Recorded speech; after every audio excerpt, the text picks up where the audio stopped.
Tapi lihat sikap santun dari Nabi Muhammad sallallahu alaihi wasallam. Apa kata Nabi? Da'uhu, tinggalkan dia. Biarkan selesai kencingnya, ya. Jangan kalian pukuli, jangan kalian emosi, jangan kalian marahi. Harikuhu zanuban minal ma. Cukup ambil ember, siram air kencingnya, selesai. Lalu kata Rasul, innama bu'istum muyassirin walam tub'atsu mu'assirin. Karena kan batas akhir atau awal mula puasa itu sebelum lapas Allahu Akbar. Ya. Ketika lapas Allahu Akbar, asyhadu an la ilaha illallah, masih makan dia, maka dalam fikih itu sudah batal.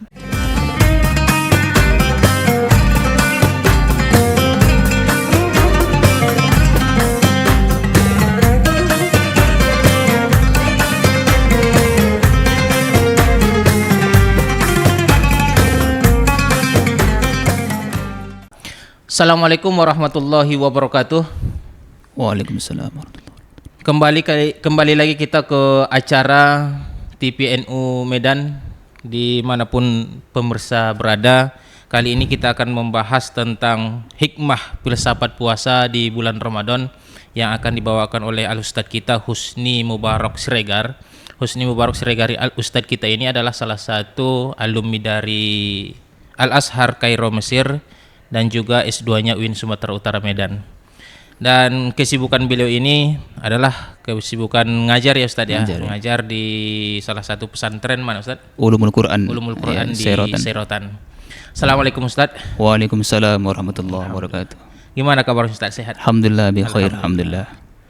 Terima kasih Ustaz sudah hadir di acara TPNU Medan ini. Ini sangat luar biasa bagi kami. Di kesibukan Ustaz juga banyak kegiatan-kegiatan di luar, tapi alhamdulillah disempatkan hadir di TPNU. Alhamdulillah. Terima kasih selalu Ustaz. Sama-sama. Dan ini kita akan membahas tentang hikmah filsafat puasa Ustaz.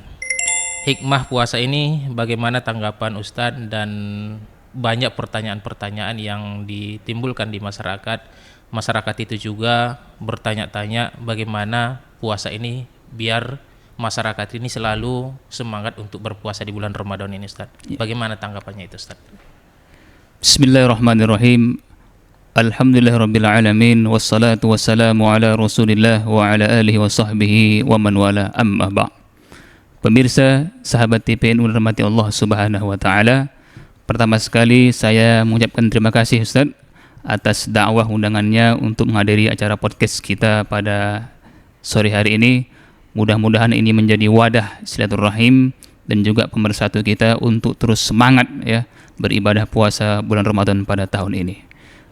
Yang pertama saya menyampaikan bahwasanya sesungguhnya ya syariat dari Allah Subhanahu wa taala itu yang ada dalam Al-Qur'an maupun dari sunnah Rasulullah sallallahu alaihi wasallam, kita sebagai hamba Allah, sebagai umat Islam tentu senantiasa tunduk atas syariat perintah dari Allah Subhanahu wa taala.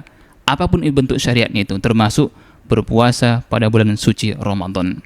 Nah, kalau kita lihat fakta realita saat ini, mungkin ya tidak sedikit di antara orang Islam itu sendiri menyepelekan atau meremehkan atau bahkan mungkin tidak mengindahkan ya makna daripada puasa pada bulan Ramadan. Tentu berbagai macam faktor kenapa mereka malas berpuasa, kenapa mereka tidak mau puasa. Mungkin bisa dibilang yang pertama ketidakpeduliannya ya. Dalam artian mungkin mereka malas untuk menimba ilmu agama. Atau yang kedua ya, dia memang betul-betul tahu tapi dia tidak mau untuk mengerjakan syariat itu. Maka di sini saya yang pertama kali ingin saya garis bawahi, yang harus kita pahami bersama adalah bahwa Allah Subhanahu wa taala itu hakikatnya tidak pernah menyuruh sesuatu atau melarang sesuatu lewat syariatnya tanpa ada manfaat dan tanpa ada tujuan tertentu. Karena Allah itu mustahil, dalam akidah dikatakan mustahil Allah itu berbuat sesuatu dengan sia-sia. Ya. Hanya saja mungkin banyak di antara manusia ini yang belum memahami, yang belum mengerti di balik pensyariatan itu sendiri.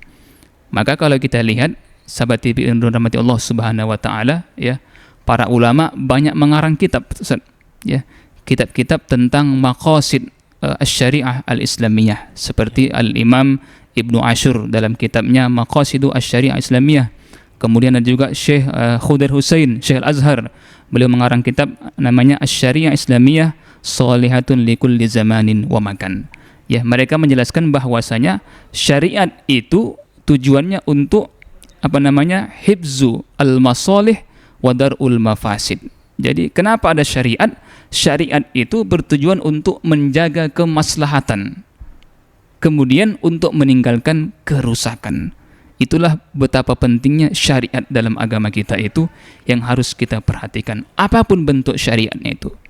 Kemudian yang kedua yang harus kita pahami bahwasanya seringkali mungkin di antara kita, ya, teman-teman kita yang mungkin belum banyak mendalami ilmu-ilmu agama ini, ketika mereka mendengar istilah syariat, ya, syariat, mereka sedikit terkejut. Artinya, apakah ini wajib? Berat kali puasa, berat kali sholat, sikit-sikit zakat, sikit-sikit ibadah. Itu yang paling sering terdengar oleh kita. Padahal hakikat daripada syariat itu sebenarnya, kalau kita lihat dalam kitab-kitab para ulama itu, dibangun atas dasar beberapa kaidah, Ustaz. Ya, syariat agama kita dibangun atas dasar beberapa kaidah. Kaidah yang pertama ada namanya kaidah al-masyaqqatu tajlibut taisir. Kaidah yang kedua ada namanya ad-dararu yuzal. Dan kaidah yang ketiga ada namanya al-amru idza daqa ittasa wa idza ittasa'a daqa. Jadi yang pertama tadi, syariat agama kita ini dibangun atas dasar, ya, segala kesulitan itu, ya, boleh dilakukan, boleh kita keluar dari kesulitan untuk mengambil kemudahan. Itu kira-kira, Ustaz. Kemudian segala perkara apabila seseorang itu dalam kondisi terjepit, mendapat kesulitan, maka boleh bagi dia untuk melapangkannya atau meluaskannya. Dan yang ketiga, ad-dararu yuzal, artinya segala bahaya itu harus dihilangkan. Mungkin kita, Ustaz, lebih enak kita buat contohnya, lebih supaya pemirsa ini lebih mudah memahami bagaimana syariat ini betul-betul dibangun atas dasar at-taisir, kemudahan. Bahkan ada seorang ulama mengatakan falsafatut taklib, ya, mabniyatun ala taisir. Segala kewajiban, segala perintah Allah Subhanahu wa taala itu hakikatnya dibangun atas dasar at-taisir, kemudahan, bukan untuk dipersulit oleh Allah Subhanahu wa taala. Sebagai contoh tadi dikatakan misalnya dalam perintah salat, ketika Allah mengatakan wa aqimus shalah, dirikanlah salat, ya. Mungkin yang terbesit bagi orang-orang yang selama ini berat untuk salat itu berat 5 waktu dan lain sebagainya. Tetapi sesungguhnya ketika kita membaca ayat-ayat tentang salat yang lainnya di surat yang lain, ternyata ada kemudahan di sana. Apa misalnya? Ketika Allah Subhanahu wa taala memberikan rukhsah, keringanan ketika seseorang misalnya dalam keadaan musafir atau dalam keadaan perang, boleh bagi dia untuk merubah tata cara salatnya. Rakaatnya dikurangi, salatnya dijamak. Ketika Allah mengatakan wa idza darabtum fil ardi falaysa 'alaikum junahun an taqsuru minas shalah. Ini contoh salat. Kemudian misalnya tentang haji, Ustaz. Kalau kita bahas haji, ini lebih mudah lagi. Ketika Allah mengatakan walillahi 'alan nasi hajjul baiti man istata'a ilaihi sabila. Memang pada dasarnya haji itu termasuk rukun Islam, wajib untuk dikerjakan. Tapi kalau kita lihat ayatnya Allah mengatakan liman istata'a ilaihi sabila, bagi mereka yang mampu saja, ya, mampu dalam artian punya materi dan sehat fisiknya. Nah, kita kembalikan ke puasa kita pada materi hari ini, juga dibangun atas dasar kemudahan tadi. Kalau kita lihat ketika Allah mengatakan ya ayyuhalladzina amanu kutiba alaikumusiyam kama kutiba alal ladzina min qablikum la'allakum tattaqun. Ini perintahnya, wajib bagi kita untuk puasa. Tetapi banyak orang ketika membaca ayat Al-Qur'an tidak selesai, Ustaz. Ya, padahal ayat tentang puasa itu komplit. Kalau kita baca 183, 184, 185, 186 dan seterusnya. Artinya apa? Ketika Allah mengatakan ayyaman ma'dudat, faman kana minkum maridan aw ala safarin fa'iddatum min ayyamin ukhra. Nah, konteks ayat ini sesungguhnya apa? Tidak semua orang itu wajib puasa. dalam kondisi tertentu boleh kita untuk tidak berpuasa. Dalam keadaan sakit atau musafir, Ustaz kan? Atau mungkin orang tua yang sakit-sakitan yang tak mungkin lagi untuk sembuh, boleh dia untuk berpuasa. Maka Allah tutup dengan yuridullahu bikumul yusra wala yuridu bikumul us. Allah ingin agama ini mudah. Allah ingin pada kita untuk dipermudah, bukan untuk dipersulit. Itulah konsep agama kita. Taisir, dipermudah, bukan taksir, bukan dipersulit. Itulah konsep syariat kita. Bahkan Rasulullah sallallahu alaihi wasallam dalam sebuah riwayat, ya, hadis riwayat Bukhari Muslim, mungkin hadis ini sudah masyhur, ya, ketika ada seorang Arab, Ustaz, ya, yang sengaja mungkin dia atau tak sengaja kencing di masjid. Pernah dengar, Ustaz, ya, kisahnya itu? Ya. Ada seorang Arab Badui, dia masuk masjid, kemudian dia kencing di salah satu tempat masjid itu. Lalu para sahabat saat itu langsung bereaksi. Mungkin ada yang amarah, ada yang emosi, ada yang mungkin ingin langsung mukulnya. Tapi lihat sikap santun dari Nabi Muhammad sallallahu alaihi wasallam. Apa kata Nabi? Da'uhu, tinggalkan dia, biarkan selesai kencingnya, ya. Jangan kalian pukuli, jangan kalian emosi, jangan kalian marahi. Harikuhu zanuban minal ma. Cukup ambil ember, siram air kencingnya, selesai. Lalu kata Rasul, innama bu'istum muyassirin walam tub'atsu mu'assirin. Kalian diutus untuk mempermudah, bukan untuk mempersulit. Itulah yang harus kita pahami. Konsep syariat puasa ini termasuk dalamnya, bahwasanya puasa itu ibadah yang, ya, tidak berat. Puasa itu ibadah bukan untuk menyiksa kita, bukan untuk Allah ingin menyuruh kita untuk bersakit-sakit, tidak makan, tidak minum dan lain sebagainya. Kalaulah seandainya Allah Subhanahu wa taala ingin mempersulit diri kita, ingin menyulitkan kita, kenapa Allah Subhanahu wa taala tidak mewajibkan kita puasa 2 bulan misalnya, kan? 3 bulan atau bahkan lebih. Ini hanya sebulan. Dalam 12 bulan, bahkan dalam satu hari tidak 24 jam, dari terbit fajar sampai tenggelam matahari. Maka oleh karena itu, pemirsa dirahmati Allah Subhanahu wa taala, syariat yang dibawa oleh Nabi Muhammad sallallahu alaihi wasallam dari Quran maupun sunnah, apapun bentuk syariatnya itu, tentu itu sangat-sangat bermanfaat buat kita semua, termasuk syariat puasa ini. Tidak ada yang namanya sia-sia. Bahkan sesungguhnya Allah Subhanahu wa taala itu tidak butuh dengan ibadah kita. Kalau kita tak taat, mau taat, tak rugi bagi Allah. Kita yang butuh kepada Allah Subhanahu wa taala. Itu mungkin sebagai pembuka pada kesempatan kali ini, Ustaz. Oke, terima kasih Ustadz, sangat luar biasa. Termasuk tadi saya tertarik juga ini Ustadz tentang masalah musafir. Ini kan orang, ada beberapa di kalangan kita juga, di kalangan masyarakat ini karena di bulan puasa beberapa ada yang musafir semua, malah karena dia ini asalnya dari kampung tapi dia sudah lama di Medan, tapi katanya dia masih musafir, Ustadz. Artinya kan mempermudah katanya gitu. Ini sesuai dengan apa yang kita bahas tadi juga, Ustadz. Karena agama itu mempermudah. Misalnya ada juga sholat itu kan kalau misalnya nggak sanggup berdiri, bisa boleh, duduk. Betul. Bisa duduk. Kalau nggak bisa duduk, bisa berbaring. Kalau nggak bisa berbaring dengan isyarat mata gitu kan, Ustadz. Tapi kan kalau nggak sanggup lagi dengan isyarat mata, kata orang buang aja gitu kan. Artinya kan seperti itu. Jadi dalam puasa ini pun karena ada beberapa di kalangan masyarakat kita ini belum paham kali bahwa katanya ada kedai itu berbuka di bulan puasa karena ini khusus orang yang musafir, Ustaz. Tapi karena orang yang musafir, malah yang makan di situ bukan orang-orang yang musafir. Orang yang mungkin juga makan gitu ya. Orang yang mungkin di situ makan juga di situ. Itu kalau misalnya kita buat kan alasannya kita kan agama ini mudah gitu, Ustaz. Tapi kan sebenarnya walaupun agama itu mudah tapi jangan dipermudah. Gitu. Betul. Itu bagaimana tanggapannya, Ustaz? Terima kasih, Ustaz, atas pertanyaan yang luar biasa. Jadi memang benar tadi yang dikatakan, salah satu orang yang boleh untuk tak puasa itu karena alasan uzur syar'i, ya tentunya seperti musafir, ya. Meskipun para ulama juga beda pendapat ini, Ustaz. Iya, Ustaz. Apakah musafirnya itu musafir? Enggak semua orang musafir itu untuk kerja atau untuk taat kepada Allah, kan? ada juga musafir maksiat. Sehingga sebagian ulama mengatakan kalau musafirnya musafir maksiat, ini tidak termasuk kategori boleh baginya untuk tidak melaksanakan puasa. Tapi ada juga yang mengatakan yang namanya musafir tetap musafir apapun bentuk tujuannya. Tapi kembali ke konteks kita, ya. Jadi pada dasar memang Quran mengatakan boleh bagi orang musafir untuk tidak berpuasa tadi.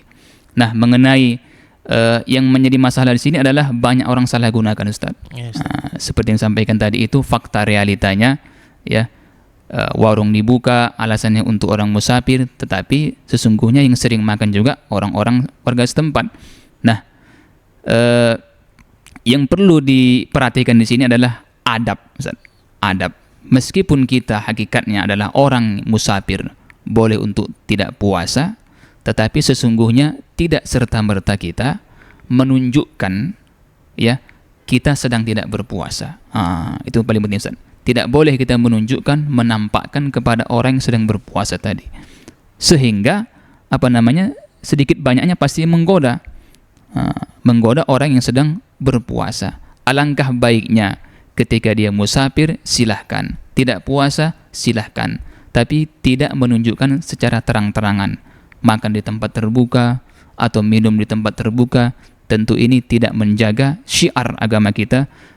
Dalam tanda kutip, kita sedang berpuasa pada bulan suci Ramadan. Artinya mari kita saling menghargai, ya, saling menjaga orang yang sedang beribadah. Tidak serta-merta ketika kita musafir atau seorang perempuan misalnya sedang haid, dia sedang nifas, seenaknya dia makan di luar, seenaknya dia makan di mana saja, kapan saja, dengan alasan mengatakan aku sedang tidak berpuasa. Itu juga tidak mencerminkan bagian daripada adab etika seorang muslim yang baik. Itu kira-kira, Ustaz. Iya, Ustaz. Ya, menyambung juga, Ustaz, ada juga beberapa kasus ini di kalangan kita, di kalangan masyarakat, bahwa di kalangan orang awam malah katanya itu yang orang yang berpuasa itu yang harus menghargai yang tidak berpuasa, Ustaz. Seharusnya kan seperti yang dijelaskan Ustaz, bahwa dia yang nggak puasa maunya menghargai orang yang berpuasa. Malah justrunya sekarang terbalik, Ustaz. Orang yang tidak berpuasa itu harus menghargai yang berpuasa gitu. Ya. Itu udah menyebar di mana-mana, Ustaz. Makanya kadang ada orang yang makan di mana-mana, kalau misalnya dia lagi puasa, ya hargai kami yang tidak berpuasa ini, katanya gitu. Itu kan salah satu pemahaman yang sudah menyalahi gitu, Ustaz. Maksudnya ini dalam konteks non muslim atau muslimnya sendiri? Kadang sebagai muslim itu pun seperti itu juga, Ustaz. Malah kalau misalnya toleransinya juga, malah non muslim juga mengatakan seperti itu, Ustaz. Iya. Baik.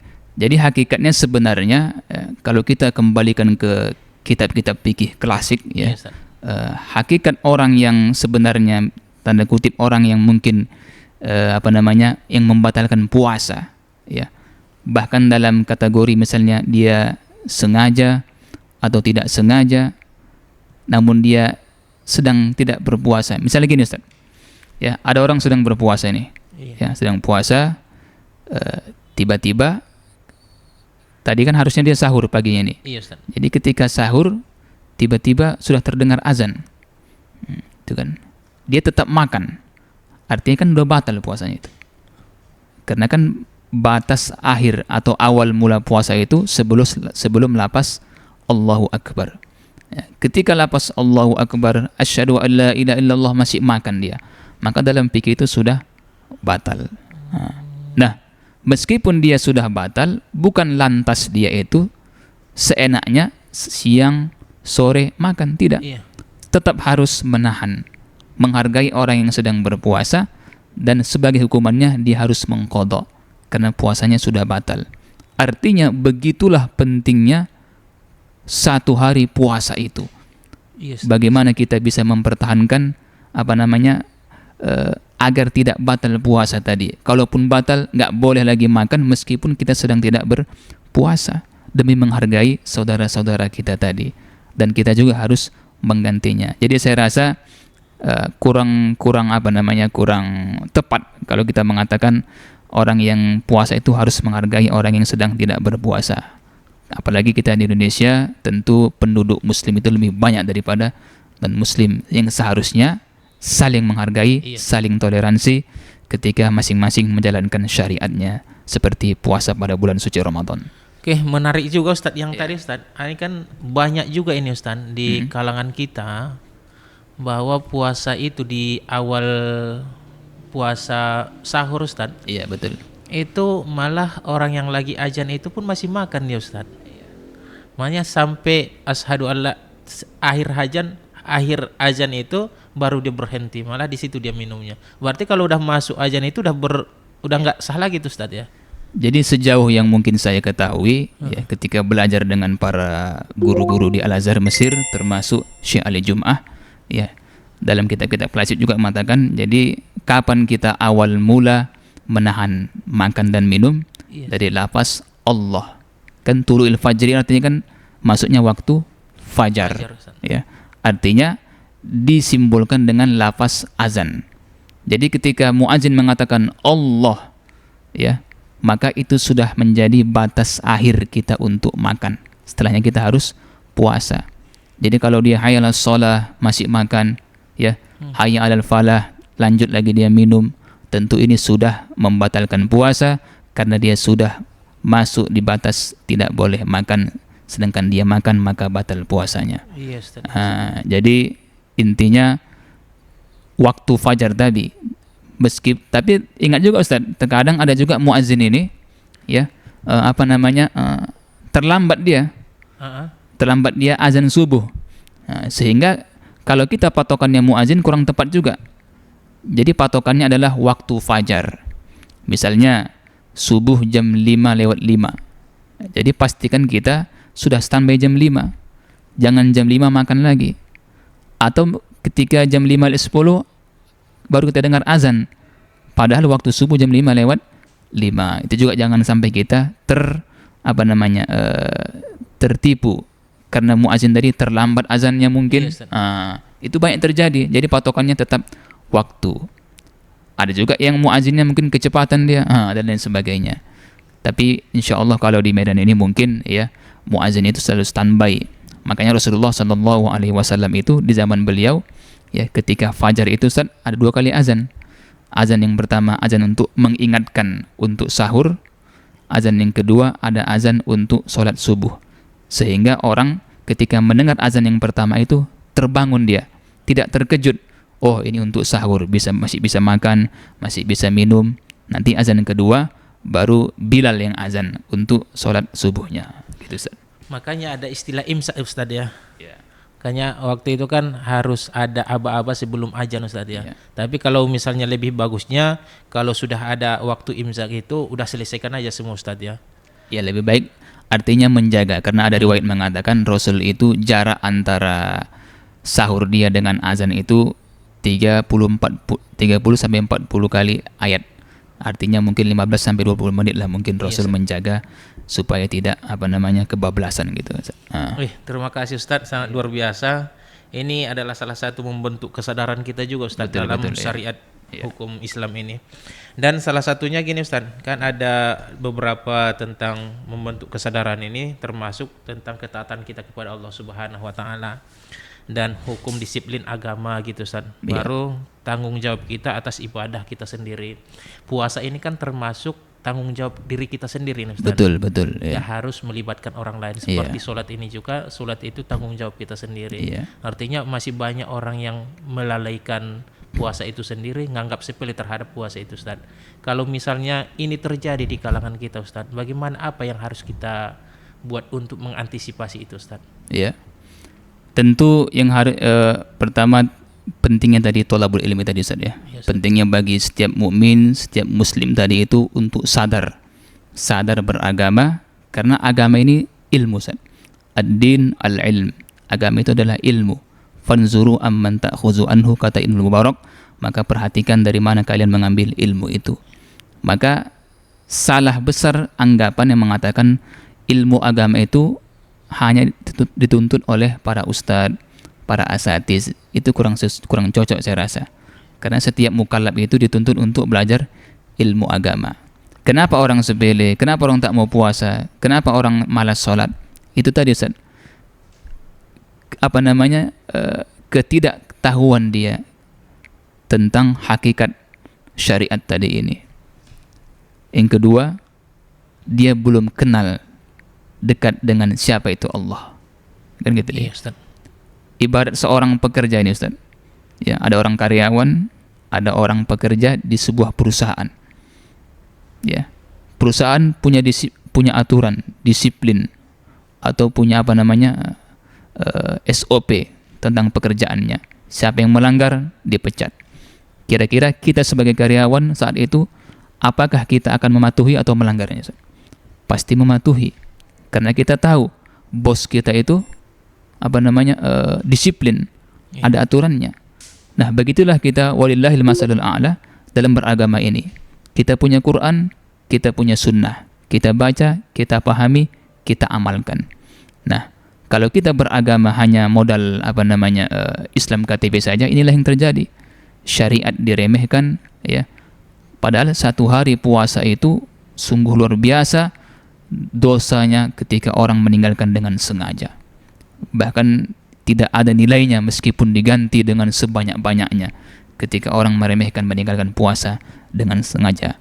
Maka sebagai kesadaran ya buat pemirsa dirahmati Allah Subhanahu wa taala, mari sama-sama kita kembali menyadarkan diri kita betapa syariat itu penting untuk kita taati, termasuk puasa pada bulan suci Ramadan, karena sesungguhnya puasa itu yang dapat mengantarkan kita kepada nilai-nilai takwa di hadapan Allah Subhanahu wa taala. Wallahu alam.